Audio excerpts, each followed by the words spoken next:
કેવો રહેશે ઓગસ્ટ 2026નો મહિનો મિથુન રાશિના જાતકો માટે? જય અંબે, જય શ્રી કૃષ્ણ.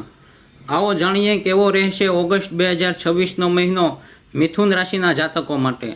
જો તમારી પણ મિથુન રાશિ હોય તો કોમેન્ટમાં જય માતાજી લખી દો, અને જેમની પણ મિથુન રાશિ હોય તેમને પણ આ વિડીયો શેર કરી દો.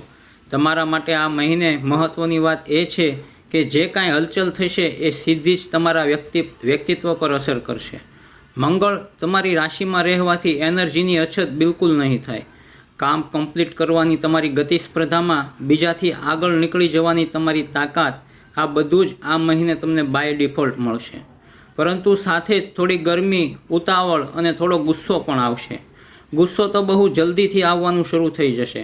ઉતાવળા નિર્ણયો લેવાય જશે, પરંતુ તેના પર તમારે નિયંત્રણ રાખવું પડશે. ગુરુ ઊંચના થઈને તમારા ધન ભાવમાં બેઠા છે.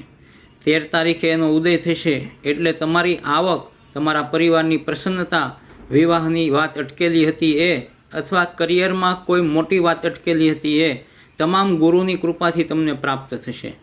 પ્રમોશન કે ઇન્ક્રીમેન્ટની વાત હોય તે 13 તારીખ પછી તમને મળવાના યોગ પ્રબળ બનશે.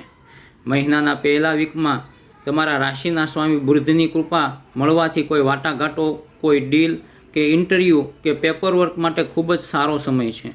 નીચના શુક્ર સંપૂર્ણ મહિના દરમિયાન ચોથા ભાવમાં રહેવાના છે, એટલે તમને તમારા ઘરમાં શાંતિ અને કમ્ફર્ટ ખૂબ ઓછી મળશે. માતાની હેલ્થમાં તમારે ધ્યાન આપવું પડશે, અને વાહનને લગતા કોઈ અણધારા ખર્ચા પણ થઈ શકે છે. કર્મ ભાવમાં વક્રી શનિ અટકેલું પ્રમોશન કે મૂલ્યાંકન અપાવી શકે છે.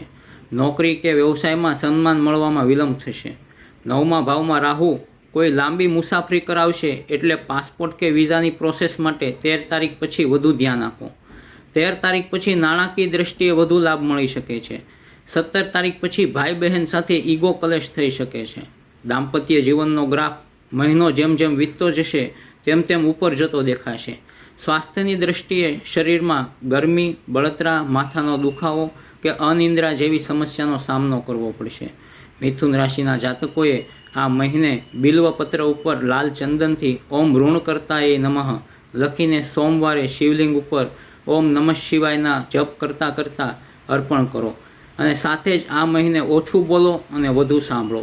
જય અંબે, જય શ્રી કૃષ્ણ, શુભમસ્તુ.